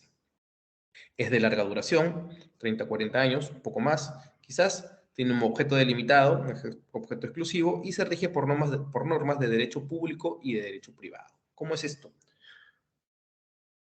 Les decía yo en la primera sesión que la entidad en un contrato APP se relaciona de manera horizontal con el privado, pero no quiere decir que deja de ser entidad, ¿no? Tiene que cumplir las normas de derecho administrativo. Además de eso, un contrato de APP es per se una norma, pero es una norma entre partes. O sea, el contrato, las estipulaciones, las cláusulas del contrato obligan a las partes a cumplirlas. Eso ni qué decirlo, es así. Pero también hay leyes o hay normas en el marco del Sistema Nacional de Promoción de la Inversión Privada que deben cumplirse, ¿no? Les había enseñado en la sesión anterior una pirámide donde están los hitos legales, normativos más importantes que impactan sobre el Sistema Nacional de Promoción de la Inversión Privada. Entonces, y eso lo tienen que cumplir tanto la entidad como entidad, tanto el inversionista como privado, en tanto y en cuanto está vinculado en la entidad por medio de un contrato de APPs. Entonces, la gestión contractual se rige por normas de derecho público y derecho privado. La ejecución contractual entonces comprende todo el periodo de vigencia del contrato de APP, bajo responsabilidad de la entidad pública titular del proyecto. Asimismo, comprende el seguimiento y supervisión de las obligaciones contractuales. Toda la vida del contrato, bajo administración, el contrato lo administra la entidad a través de un órgano especializado, o puede que se lo encargue a la OPIP incluso, ¿no? Que es la titular del proyecto. Ella decide cómo gestiona su contrato, ¿no? Y en contraparte tiene al SPV, al privado. La administración, por medio de la administración del contrato, la entidad pública titular del proyecto deberá gestionar los contratos y cumplir con las obligaciones contractuales a su cargo. Es decir, gestiona el contrato, pero también cumple con sus obligaciones, ¿no? Las obligaciones son de ambos lados. Ambos tienen las obligaciones plasmadas en el contrato y también los derechos. En casos debidamente justificados, modificar los contratos de común acuerdo con el inversionista. Vamos a ver un poquito más adelante el tema de las modificaciones contractuales, ¿no? Ese también es parte de la ejecución contractual, porque en una relación tan larga, de 30, 40 o más años, ¿no? Es evidente que no vas a poder controlarlo todo al momento de plasmar el contrato. Y es evidente también que pueden surgir controversias. Y para si surgen controversias que importen o impliquen una modificación contractual, entonces las partes deben ponerse de acuerdo para ello. Lo vamos a ver un poquito más adelante. hacen efectivas las penalidades derivadas del incumplimiento del contrato, salvo que dicha función haya sido asignada o delegada al organismo regulador respectivo. ¿Cierto? Les mencionaba que el privado tiene la obligación de mantener el proyecto bajo unos índices mínimos de serviciabilidad. Si no cumple con estos índices mínimos, el supervisor, que es quien se encarga de fiscalizar que la operación de mantenimiento vaya bien, le va a imponer penalidades, ¿no? Y estas penalidades las hace efectivas o los montos de las penalidades pasan pues a la entidad que es administradora del contrato. Declarar la suspensión o caducidad anticipada del contrato cuando concurran las causales previstas en el mismo. O sea, aquí vamos a ver también los aspectos relevantes a la terminación del contrato y ahí vamos a ahondar sobre ello. Y otras funciones que el marco legal vigente les asigna. Normas públicas y normas privadas. Contrato. Normas públicas, la normativa del Sistema Nacional de Promoción de la Inversión Privada, y normas privadas, el contrato mismo. ¿Cuál es su alcance? Aquí se desarrollan las etapas de diseño, financiamiento, construcción, operación y mantenimiento del proyecto, debiendo la entidad pública monitorear el cumplimiento del contrato hasta la realización del activo. La ejecución contractual, podemos hablar, y esto no es algo definido al 100%, pero podemos ver de la experiencia surgida a partir de los contratos de APP que tenemos o que hemos revisado, que por lo general en la ejecución contractual se dan estas etapas, ¿no? La de diseño, la de financiamiento, la de construcción, la de operación y de mantenimiento. Lo vamos a ver luego. En esta fase, que es la ejecución contractual, el inversionista debe lograr el cierre financiero, que es la acreditación de recursos para el desarrollo del proyecto. Eso es importantísimo. Sin el cierre financiero no se puede desarrollar o empezar a ejecutar las obras. Esto se da en la etapa de financiamiento, y el cierre financiero, como se dice aquí, ¿no? Es la acreditación de que yo tengo los recursos para desarrollar todo el proyecto, yo privado. Mi cierre financiero es un hito que me va a permitir, aprobado por el concedente, por la entidad, me va a permitir a mí empezar a ejecutar las obras, porque con este cierre financiero yo ya garanticé que las puedo ejecutar y que las puedo mantener y operar a lo largo de toda la vida del proyecto, de toda la ejecución contractual. Pueden presentarse adendas para la modificación del contrato, ¿no? Ya lo había mencionado, pueden modificarse, eso no está mal, pero ciertamente lo que se busca es que no existan modificaciones, o sea, que sin llegar a ser sustanciales, porque no podrían ser sustanciales, y ya vamos a ver por qué, tampoco que sean modificaciones innecesarias o inocuas, ¿no? Con inocuas quiero decir con aspectos tampoco relevantes para el contrato, que se requiera mover toda la maquinaria del Estado y del privado también para poder sacar una modificación contractual. Tiene que tener un término medio, y eso lo vamos a ver. La entidad pública titular del proyecto debe asignar o delegar las funciones vinculadas a la fase de ejecución contractual a un órgano dentro de su estructura, al comité de promoción de la inversión privada o al órgano especializado para la gestión del proyecto. Como les decía, ¿no?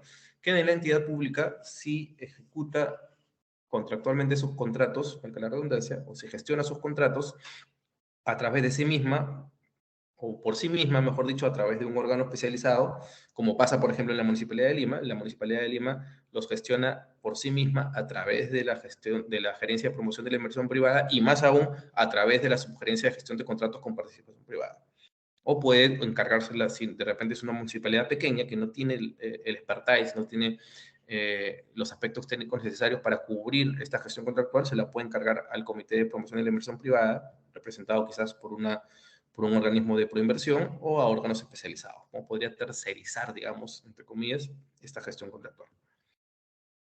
¿Qué importa o qué implica la gestión de contratos, ¿no? La gestión de riesgos, que ya se definieron en la etapa de estructuración, la supervisión, ¿no? Que es efectuada por el supervisor regulador, las estructuras organizativas, ¿no? Es importante tener en cuenta las estructuras organizacionales de uno y otro, del privado y del público, para ver cómo esto impacta en la gestión de contratos. La gestión de obligaciones, claro, quienes responden por unas y otras obligaciones, y las adendas también, que son las modificaciones contractuales.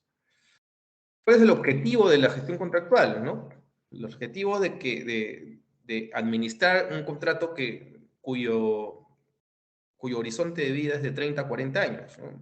El objetivo es que durante esos 30 a 40 años los servicios se provean de forma continua y con un alto estándar. Recuerden, índices de serviciabilidad, que si no se cumplen, son penalizados los privados, de acuerdo con el contrato. Esto tiene que estar plasmado en el contrato, ¿no?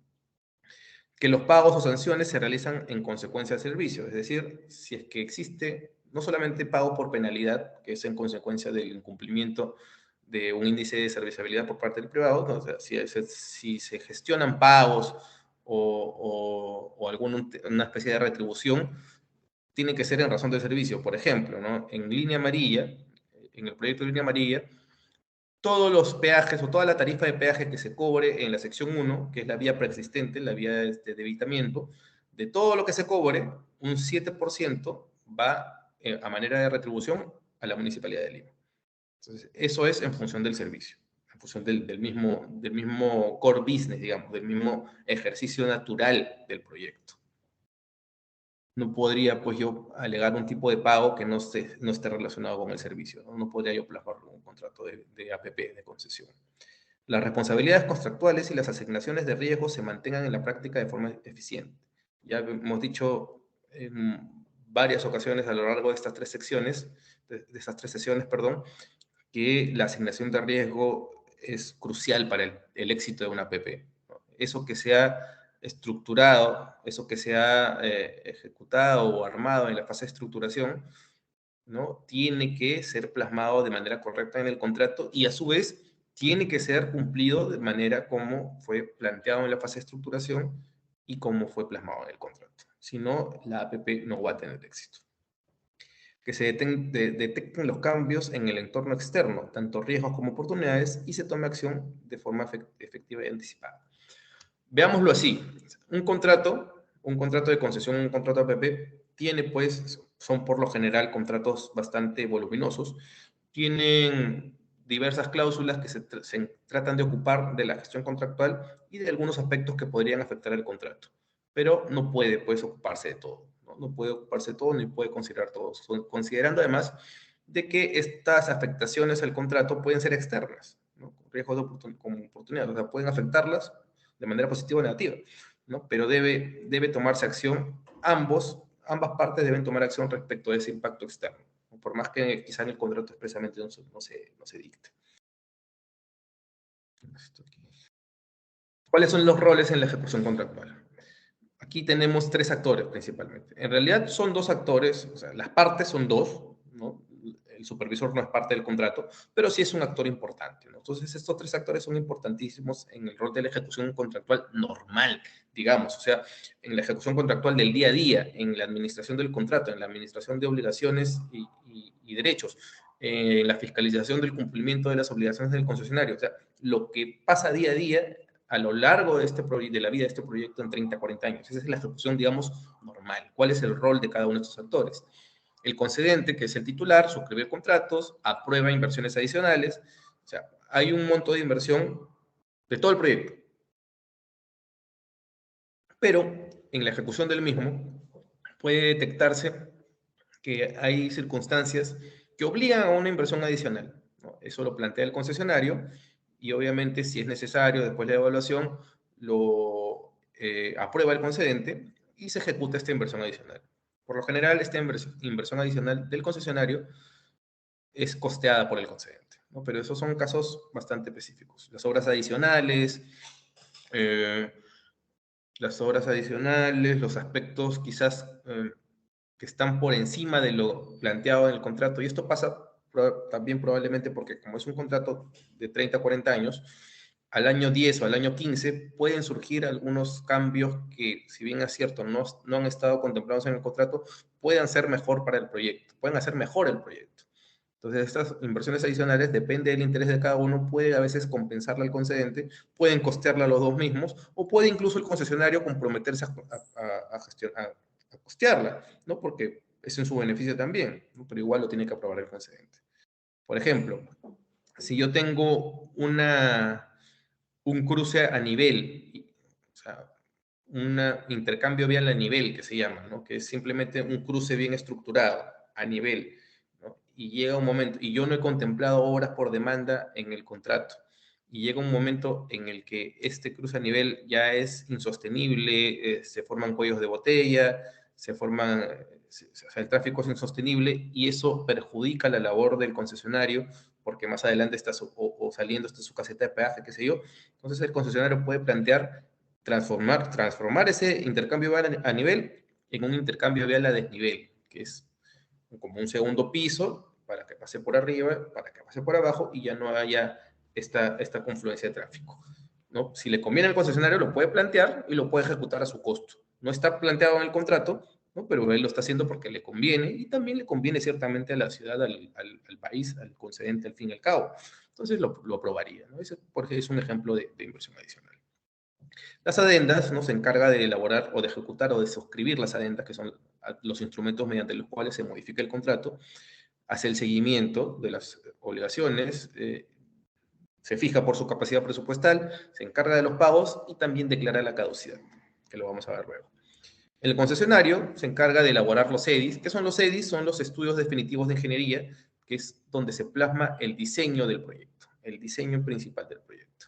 Ejecuta las obras, evidentemente, gestiona la operación, ejecuta el mantenimiento y devuelve el activo una vez declarada la caducidad. Una vez terminado, después de los 30 o 40 años que dura el proyecto, que dura el contrato, los bienes que ha podido ejecutar el concesionario revierten a la entidad, pasan a la entidad. Esa es la norma, esa es la regla.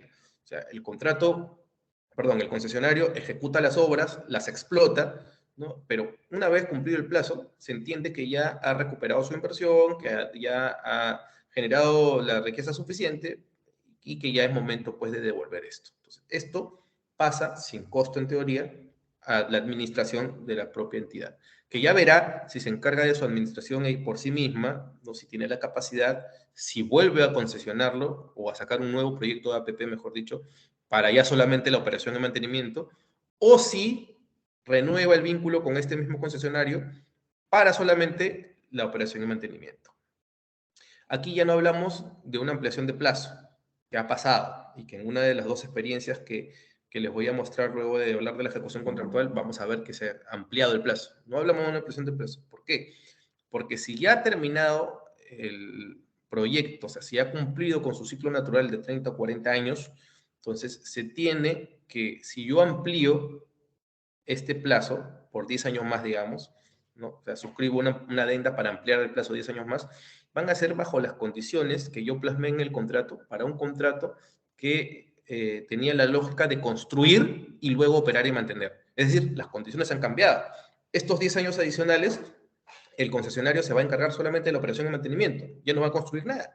Entonces, no sería correcto simplemente ampliar el plazo teniendo en cuenta que son otras las condiciones. Se tendría que suscribir un nuevo contrato.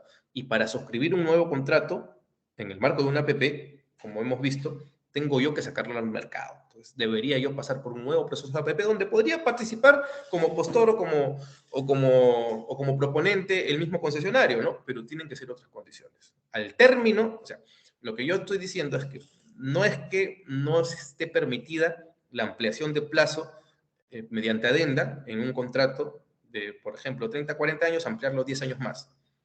Pero eso puede pasar o pasa en el año 5, en el año 10. No puede pasar al final de la concesión, porque yo estaría suscribiendo un contrato para simplemente operación de mantenimiento, ¿no? Pero con condiciones, estoy ampliando las mismas condiciones que yo otorgué para cuando el concesionario tenía la obligación de construir, que ahora ya no lo va a hacer. Entonces, primero, devuelve activos una vez caducado el contrato y ya determinará el concedente cómo va a continuar con la operación de mantenimiento. Puede hacerlo por sí mismo, no hay ningún impedimento para ello, mejor dicho. El supervisor, ¿qué hace el supervisor? A ambos, no solamente el concesionario, a ambos. Supervisa las obras, supervisa la regulación tarifaria, supervisa la regulación de accesos, penalidades y emite opiniones previas en el marco de la ejecución contractual.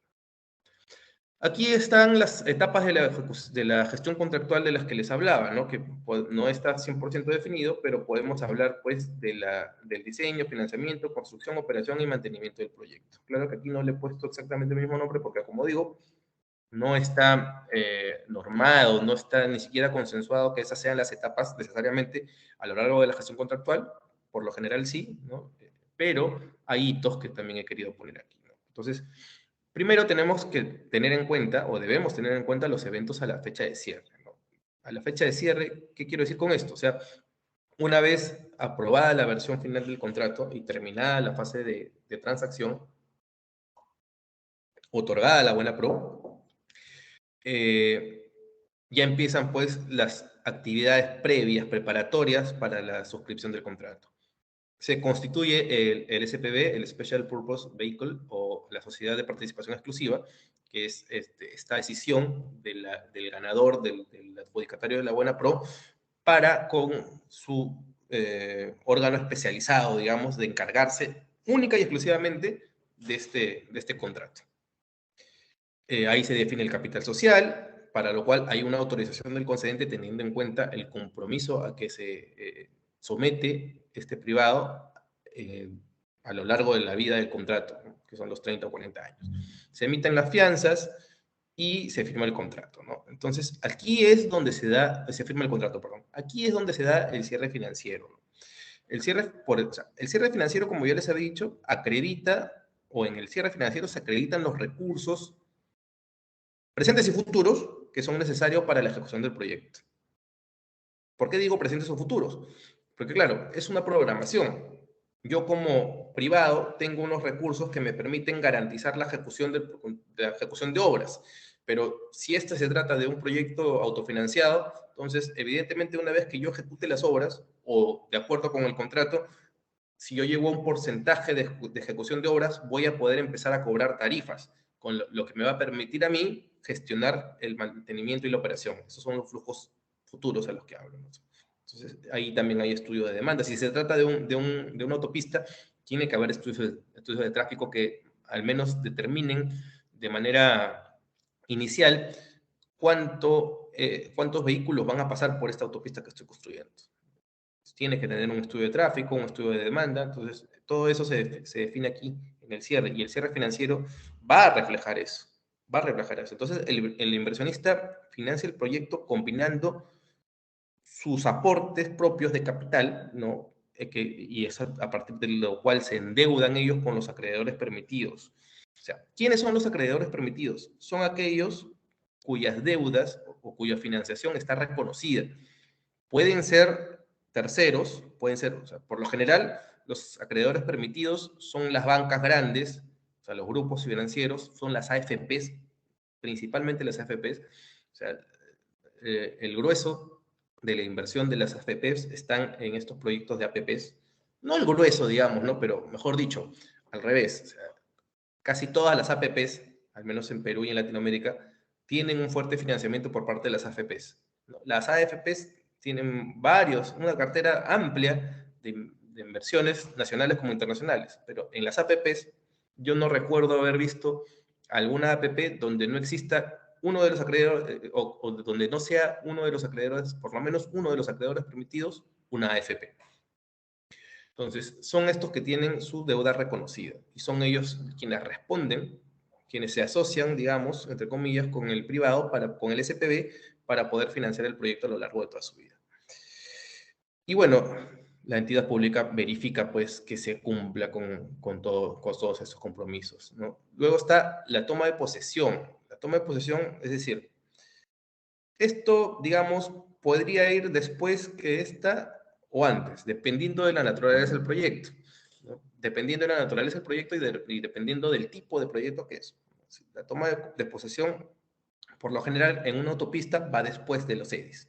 Pero, por ejemplo, en un proyecto de teleféricos, digamos, por ejemplo, la toma de posesión es antes, lo cual resulta paradójico, ¿no? Porque bueno, los teleféricos sabemos que son transportes intermodales que van por encima de la superficie. Entonces, al saber que vas por encima de la superficie, necesitas el diseño, pero quizás no el diseño específico como para ya tener en cuenta cuáles son las áreas de concesión, las áreas de entrega. Entonces, aquí en la toma de posesión se tiene que tener en cuenta que el principal rol o el principal rol activo es parte del concedente, quien tiene la obligación de entregar las tierras, las áreas necesarias para la ejecución de obras al privado. Entonces, las áreas de concesión, las interferencias, los inventarios, las actas de entrega, por medio de las cuales se hace, o el privado recibe estas áreas para poder ejecutar las obras.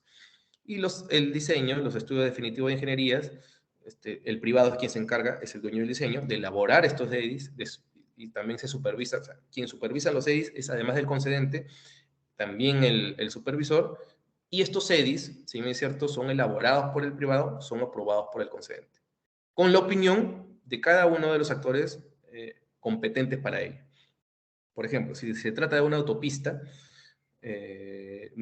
digamos, nuevamente de la Municipalidad de Lima, yo como concedente, yo como representante del concedente, tengo que pedirle opinión, además del supervisor, a la Gerencia de Movilidad Urbana, a Provías, si es una carretera, o mejor dicho, una autopista de ámbito nacional que ha sido cedida por convenio para la municipalidad, o al Ministerio de Transporte y Comunicaciones, a todos los que son competentes. Si hay un tema ambiental, a la OEFA, ¿no? A la Gerencia Ambiental de la municipalidad, digamos, yo lo apruebo como concedente, pero con la opinión necesaria de todas y cada una de las áreas correspondientes y competentes.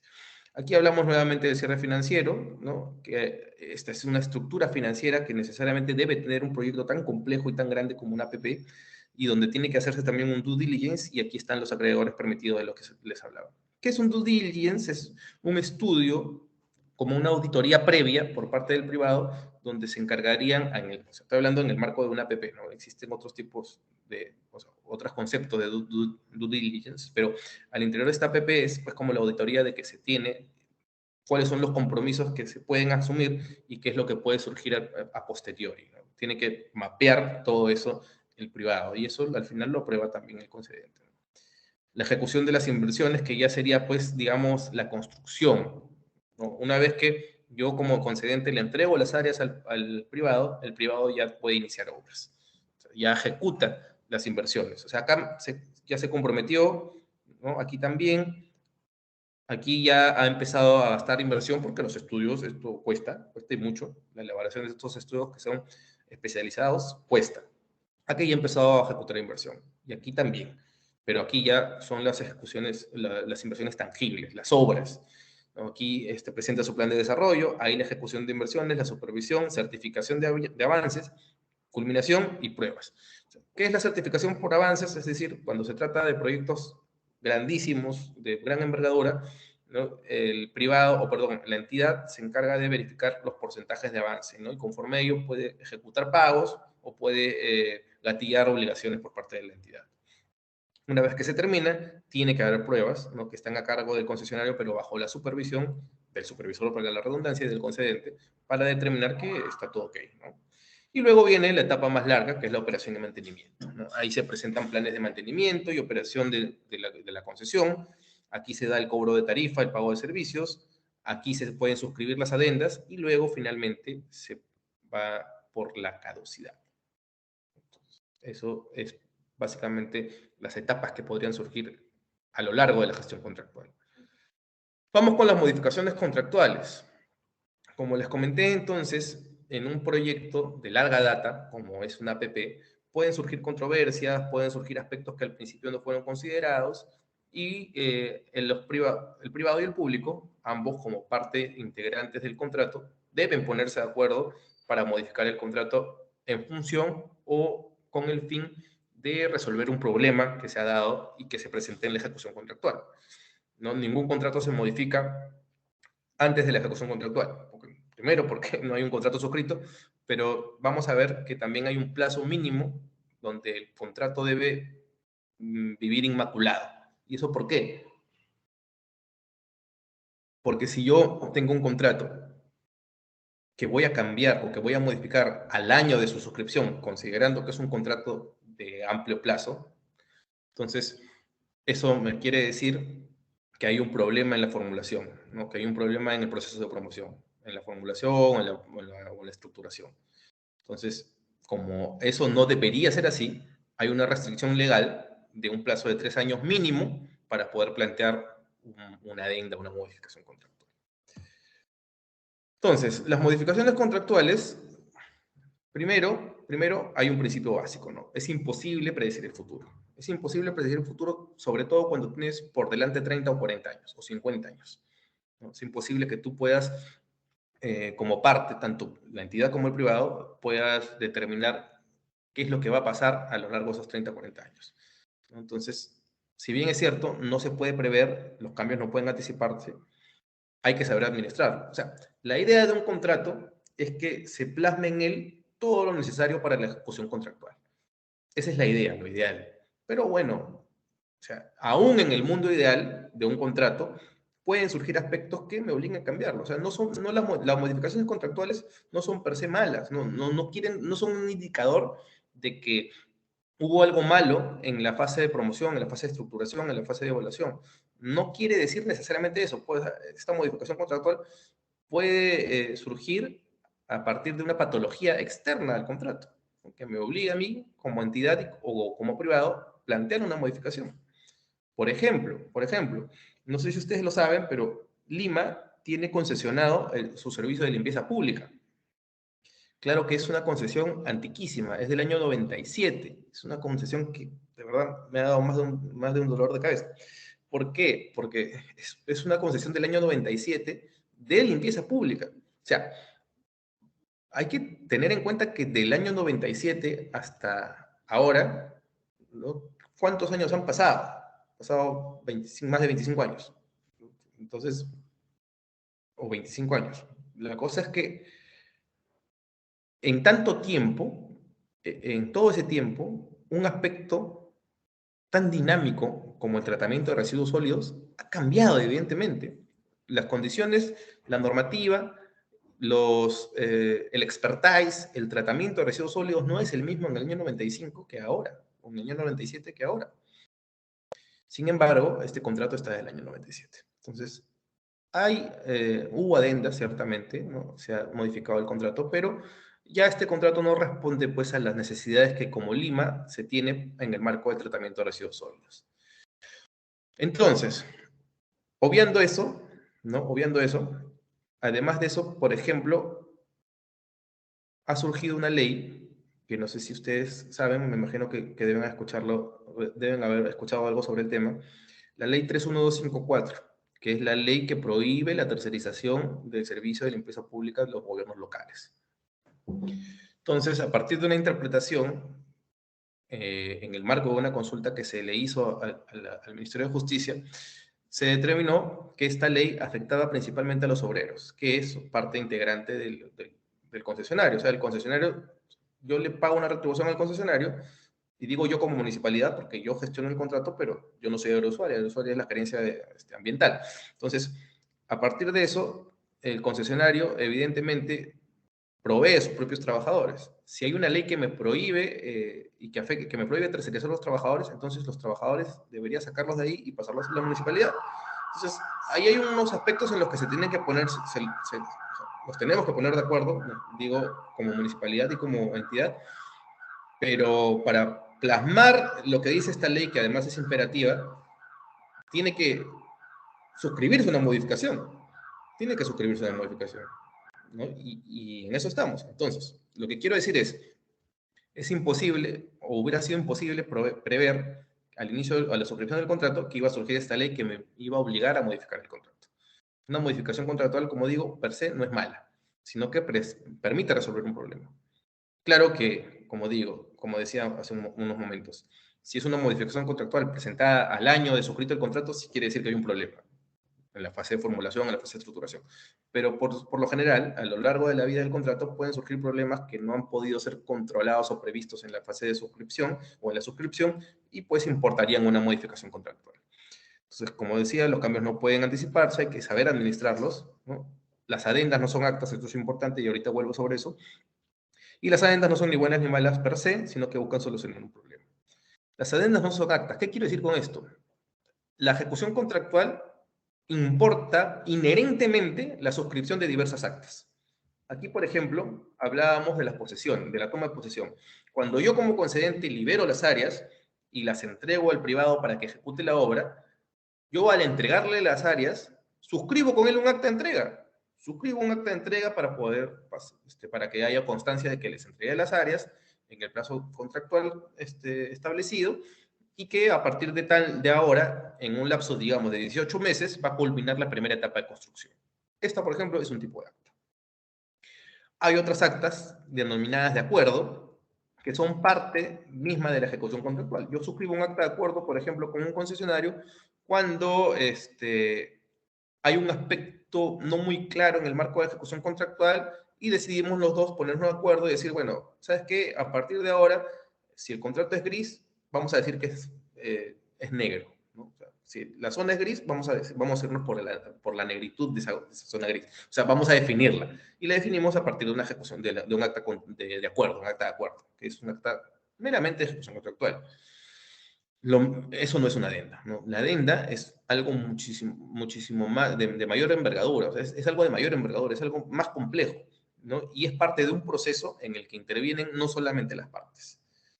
Digo esto porque actualmente en los contratos de concesión que administra la Municipalidad de Lima tenemos problemas con esto, porque a lo largo del contrato, por ejemplo, de Vías Nuevas de Lima, se han suscrito muchas actas de acuerdo que bajo esa apariencia de acto de acuerdo han modificado el contrato. Entonces, nosotros tenemos una tesis, ¿no? Tenemos la tesis de que se suscribieron actas de acuerdo cuando debió modificarse el contrato para evitar pasar por el procedimiento que importa una modificación contractual. Pero ese es otro tema. Y se lo voy a contar luego cuando hablemos de las experiencias. Entonces, las condiciones de competencia en el proceso de promoción previamente identificadas en el informe de evaluación integrado que sustentó la versión final del contrato, ¿no? Esto tiene que tenerse en cuenta que la modificación contractual, ¿no?, pueden ir sobre estas cosas. Las disposiciones establecidas en el contrato, los hechos sobrevinientes a la adjudicación de la buena pro y las condiciones no imputables al inversionista que afecten el desenvolvimiento del proyecto. Yo diría no imputable al inversionista o no imputable también a la entidad, ¿no?, que afecten el desenvolvimiento del proyecto. Sobre esto es más o menos razonable que haya una modificación contractual. Aquí lo que les comentaba, ¿no? Normativamente, el decreto legislativo 1362 establece un umbral de 3 años que prohíbe la modificación contractual, ¿no? Porque si no, eso sería un problema, o sea, sería no admitir, sino que estaría graficando que hubo un problema en la fase de estructuración, en la fase de formulación. Pero hay excepciones, que son 4. Se puede suscribir una adenda durante el umbral de los 3 primeros años de vida del contrato si se incurre en cualquiera de estas causales, ¿no? Si es necesario un restablecimiento del equilibrio económico-financiero para una corrección de error material, para hechos sobrevinientes a la adjudicación de la buena pro o para la precisión de aspectos operativos. Sobre eso puede versar una adenda en el marco de los 3 primeros años. Les decía que para que las adendas no son actas y que hay actas que son adendas encubiertas para evitar pasar por el procedimiento que al final me va a permitir tener una adenda. ¿Cómo se denomina el procedimiento por el cual yo tengo una adenda? Se llama evaluación conjunta. Eso está plasmado en el decreto legislativo 1362, ¿no? Aquí tenemos las etapas de la evaluación conjunta. Y básicamente es un procedimiento donde las partes se tratan de poner de acuerdo sobre la modificación contractual, ¿no? Puede ser propuesta por la parte privada o por la parte pública. Interviene el MEF, interviene la Contraloría, ¿no?, para dotar de seguridad este mecanismo de modificación contractual, ¿no? En base a la información proporcionada en el proceso de evaluación conjunta, la entidad pública titular del proyecto determina y sustenta las modificaciones contractuales. Es verdad, puede haber propuesta del privado o del público, pero al final y al cabo es la entidad quien sustenta este cambio, ¿no? La entidad pública titular solicita la opinión no vinculante de Proinversión, de Corresponder o del OPIP, ¿no?, que es el que gestiona el contrato en este caso si fuera una municipalidad, y del organismo regulador o supervisor respectivo en los proyectos bajo su competencia. También interviene el supervisor, el regulador, el supervisor interviene en el proceso de evaluación conjunta. Y con las opiniones vinculantes de todos, ¿no?, la entidad pública solicita la opinión previa favorable del MEF, que es una opinión obligatoria, en caso que las modificaciones contractuales generen o involucren cambios en el cofinanciamiento, la garantía, los parámetros económicos y financieros, el equilibrio económico-financiero y las contingencias fiscales al Estado. Entonces, para tener en cuenta qué es lo que no se puede tocar con una modificación contractual. No se puede tocar la condición de competencia, ¿no? Las condiciones de competencia, los factores de competencia no se pueden tocar, porque si yo hago o elaboro o propongo una modificación que impacte sobre una condición de competencia, eso quiere decir que en la fase de transacción el factor de competencia estuvo mal dado, ¿no? Y si yo lo modifico ahora, entonces podría ser que si el factor de competencia lo hubiera modificado en su momento en la fase de transacción, podría ser que otros postores se hubieran interesado, ¿no? Entonces, por eso yo no puedo cambiarlo, porque si yo lo cambio, estoy admitiendo que mi transacción estuvo mal hecha, que mi fase de transacción estuvo mal hecha. El equilibrio económico-financiero. ¿Qué es el equilibrio económico-financiero? Podría sonar un poquito complicado, pero no es más que el balance entre obligaciones y derechos de una y otra parte, plasmadas en un tema económico-financiero. Entonces, eso no se puede vulnerar ese equilibrio a partir de una modificación contractual. El valor por dinero a favor del Estado tampoco podría cambiarse, ¿no? Porque estaría admitiendo yo que en mi proceso de promoción, que el valor por dinero en el desarrollo de la etapa de promoción, de las etapas de promoción, estuvo mal efectuado, mal evaluado. Y se debe procurar no tocar, ¿no?, la asignación de riesgos, que podría cambiar, pero la verdad es que es bastante complicado, y no alterar la naturaleza del proyecto. Eso es evidente, ¿no? Ni qué decir. Solución de controversias. Como decía también, en un proyecto de larga data, de tan amplio plazo, ¿no?, de largo plazo, es imposible que no surjan controversias entre las partes. Posible. Esto pasa y pasa mucho. Entonces, el contrato establece un mecanismo de solución de controversias que les permiten a las partes, ¿no?, componerse, ¿no?, y a través de la autocomposición tratar de resolver estas controversias. Hay un pequeño mapita que puede graficar cuál es el procedimiento genérico para la solución de controversias, ¿no? Surge una controversia y ambas partes van al trato directo. El trato directo puede ser en una mesa sentados el privado y el público, y simplemente discutir, exponer y tratar de acordar una solución a la controversia. Pero puede intervenir un tercero también. Puede intervenir un amigable componedor o una junta de resolución de disputas, que son mecanismos relativamente modernos, y lo vamos a explicar brevemente en un ratito. Si no hay acuerdo en el trato directo, si las partes no acuerdan una solución a la controversia, es facultad de cualquiera de las partes ir a un arbitraje, ¿no? Y un arbitraje que puede ser, si la controversia es de naturaleza técnica, se denomina a un arbitraje de conciencia. Y si la controversia no es de naturaleza técnica, entonces se denomina un arbitraje de derecho. Un arbitraje de derecho. Puede ser nacional o puede ser internacional este arbitraje. Por lo general, lo que dicta que sea nacional o internacional es la cuantía, es el monto, son los montos que involucra esta controversia. Si es nacional, puede ser, ojo, que acá he puesto como ejemplo, ¿no? Podría ser la Cámara de Arbitraje o mejor dicho, el instituto, creo que se denomina Instituto de Arbitraje de la Cámara de Comercio de Lima, o si es internacional, puede ser el CIADI. Por lo general ya no es tanto el CIADI. El CIADI es más para arbitrajes de inversiones. O sea, y para arbitrajes contractuales existen otras cámaras de arbitraje internacional como la CAIP, que es la de París, como la de Washington, que es la del PNUD, creo. Pero por lo general el CIADI se utiliza más para arbitrajes de inversiones. ¿Qué diferencia entre un arbitraje contractual que surge de una controversia al interior del contrato con un arbitraje de inversiones? Precisamente eso, la naturaleza de la controversia. Un arbitraje es contractual cuando la controversia